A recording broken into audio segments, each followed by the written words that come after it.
In today's headlines, restructuring Petro Vietnam, streamlining in 5 main business lines. Volatility in fuel prices affects transport firms. And Asian real estate investment wave has for Vietnam. Hello, you're watching Daily Biz on VTV International, and I'm Lan Anh from Hanoi. First, we'll look at the changes in the stock market today. Red dominates the trading board on Thursday morning session of the Ho Chi Minh City Stock Exchange, but gradually increased during the afternoon session of trading to close in green. The VN Index rose to 391.36 points by the end, up 3.01 points. More than 37.2 million shares were traded, costing at $33.75 million. The VN30, tracking the top 30 shares on the Southern Bourse, followed suit, rising 2.15 points to 456.11 points. On the Hanoi Stock Exchange, the HNX index rose 0.69 points after 3 days of declining to 58.11 points on value of $8.62 million. The Upcom index was also on the rise, gaining 0.02 points to close at 39.51 points.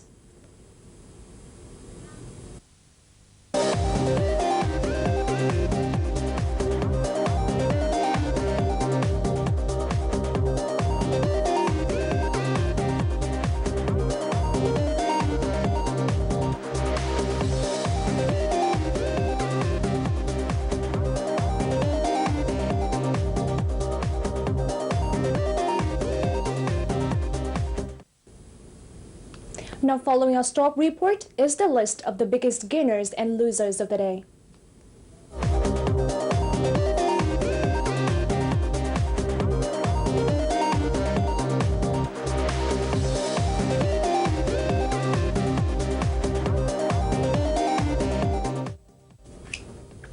Prime Minister Nguyễn Tấn Dũng is pushing Petro Vietnam or PVN to finish its restructuring plan in order to focus resources on the state firm's main business lines.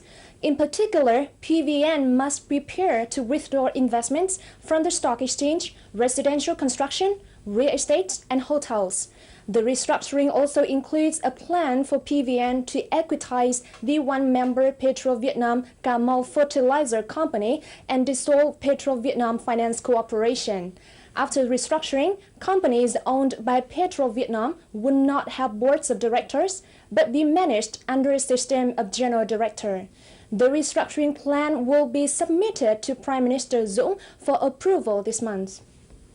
Now, rapid increase of fuel prices has recently expanded from affecting daily living expenses to the field of transport and taxi services. Several firms have made adjustment in fare rate to stabilize their operations. At the Da Nang bus station, bus ticket prices remained fixed despite 4 recent hikes in gasoline prices. Meanwhile, a number of taxi firms have raised their fare rates by 4 to 5%. Recently, the price of gasoline has increased by 3,000 Vietnamese dong, so our fare rates moved up by 1,000 dong. In the newest increase, the price of gasoline was up by 650 Vietnamese dong, but we haven't raised our fare. Now we are pausing on further adjustments and observing the market. Transport enterprises usually raise their fare rates when the price of fuel increases. However, when prices are constantly moving up and down over short periods, fare adjustments can be complicated. Currently, our company is not raising fare rates. A number of factors influence our decisions. Increasing rates incurs big expenses for us, and we risk affecting customer loyalty, but we will be forced to increase fare rates in the future. For one adjustment in fare rates, we have to spend more than $1,900 to reprogram our meters, and the company has to stop all operations for that reprogramming. Therefore, we always try to limit our adjustments when the market fluctuates. In order to cover expenses, Many firms with thousands of transport vehicles were forced to adjust their fare rates upward due to the volatility of fuel prices. Some experts call for a price management plan to support the interests of both customers and transport firms. In other news, two-way trade turnover between Vietnam and America reached more than $18 billion in the first 7 months of 2012, up 19% compared to the same period last year. According to the Vietnam General Department of Customs, Vietnam enjoyed a trade surplus with nearly $13.4 billion in export revenue and over $4.6 billion in import value. The U.S. remains Vietnam's biggest trading partner in the region, with export-import turnover of $13.9 billion in the reviewed period, followed by Brazil $1.1 billion, Canada $903 million, Argentina $530 million. Vietnam mainly exports to these countries garments and textiles, wood furniture, footwear, seafood, machinery, and accessories. Imports from the American market include computers, electronic products, spare parts, foodstuff, and industrial materials. Now, real estate came second in the list of the business fields most attractive to investors in the first 8 months of the year.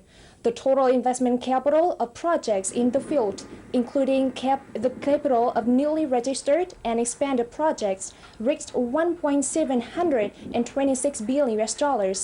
Of the 10 real estate FDI projects licensed so far this year, the Tokyo Binzung Garden City of the Japanese Tokyo Group alone has the investment capital of $1.2 billion. The investors from other Asian countries are also eyeing the Vietnamese market. The Gulf Times has reported that Qatar is moving ahead with a series of its own investment projects in Vietnam, which have a total investment of up to $4 billion in the field of infrastructure, real estate, and trade. The Tân Rai alumina plant in Lâm Đồng province will open in October to produce an output of 300,000 tons this year, 500,000 tons in 2013, and 650,000 tons in 2014. Up to 99% of the plant has been completed. The compound includes one powerhouse, one ore selection facility, conveyor lines, pumping system, Gai Bang Lake Dam, a general repair quarter, workers' dorm, and parking lots. The plant contractor, China Aluminum International Engineering Corporation, Charlie Co., has accelerated repairs to problems that had delayed the opening of the plant. The owner of the plant, Vinacomin National Coal and Mineral Industry Group, has agreed to sell 600,000 to 900,000 tons of alumina a year to Yunnan Aluminum Industry Corporation Limited. Vinacomin is also developing the Nhân Co alumina projects in Đắk Nông province. Now, as usual, let's have a look at the updated foreign exchange rate as of today, September the 13th.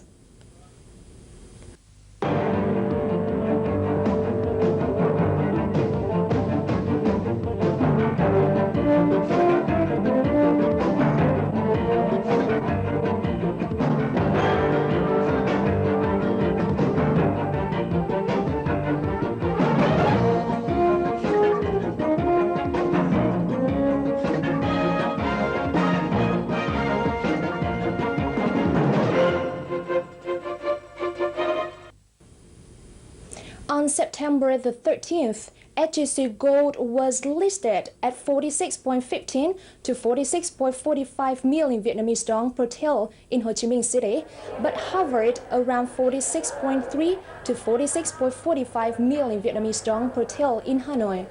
Bảo Tín Minh Châu Dragon Gold was traded at 44 to 44.3 million Vietnamese dong per till. On the afternoon of September the 12th, the domestic gold reached 46.62 million Vietnamese dong per till, when global gold edged up to $1,744 an ounce.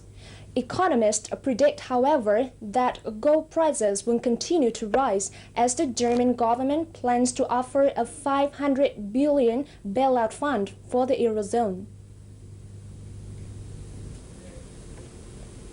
The Ministry of Finance is hoping to reignite the ailing coal industry with plans to slash export taxes.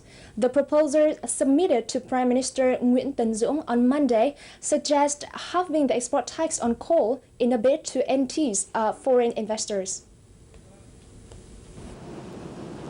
The innovative idea aims to promote sales for the struggling Vietnam Coal and Mineral Industries Group, or Vinacomin, and would see coal tax drop from 20 to just 10%. According to the ministry, Vinacomin sold 21.8 million tons of coal in the first 7 months of this year, just 48% of its target. By the end of July, the group's inventory was 9 million tons due to a sharp decrease in both domestic consumption and exports. The ministry said the current export tax of 20% has forced prices higher than the threshold at which Vinacomin can feasibly export coal. The ministry calculated that reducing the export tax on coal by 10% would enable Vinacomin to sell an additional 6.5 million tons. The benefits of the tax cut would be numerous. It would help the group increase export volumes, reduce inventories, and maintain production levels, safeguarding around 110. After a 50% decrease in export price of rubber and an inappropriate increase in tariff, many rubber companies have to shut down completely and lay off all workers. 5 years ago, the import-export joint stock company in the southern province of Bình Phước produced more than 50,000 tons of rubber for export each year with a turnover of $200 million in 2011. However, the factory shut down due to a new tariff of 3% on latex and compound rubber products, as well as an environmental tax pushing up prices by $100 a ton and deterring exports. As Vietnamese rubber now cannot compete with Malaysian, Thai, and Indonesian exports, hundreds of companies have been closed, thousands of manual laborers have been laid off, resulting in a loss of valuable foreign exchange for the country. This new tariff was applied in December 2011 to boost domestic rubber production instead of export of natural rubber. However, companies find this tariff inappropriate because exports are suffering at such a great cost.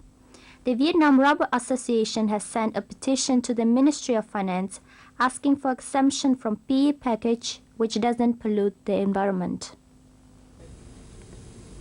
Vietnamese consumers will have a chance to taste pork and beef imported from the European Union through a 7-month campaign called Tradition, Quality and European Taste.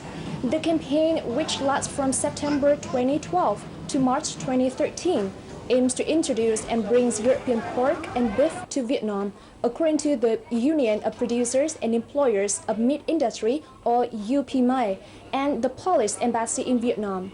A UPMI representative said his organization will increase market research and meet Vietnamese businesses, especially meat importers and distributors, to develop distribution network in the countries.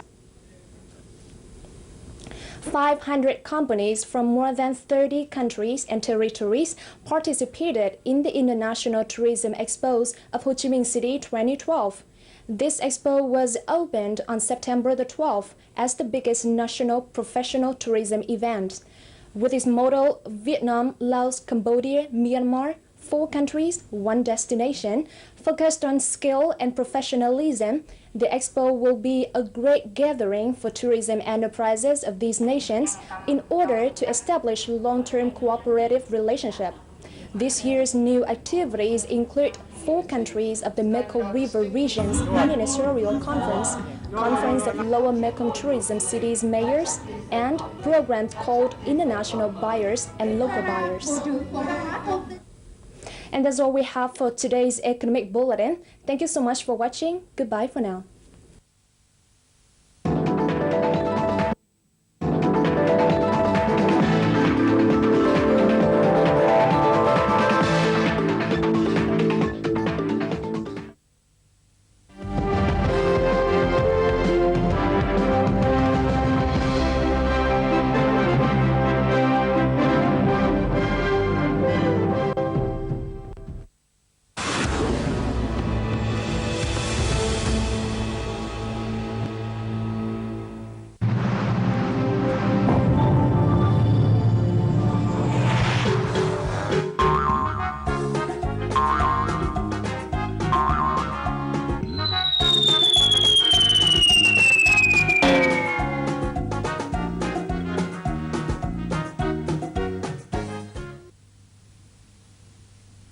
Leng keng nào bạn ơi, đây quả chuông nhỏ vui thật vui, bên nhau say sưa ta cùng hát, nào 1, 2, 3 ta cùng chơi. Xin chào các em đã đến với chương trình Quả chuông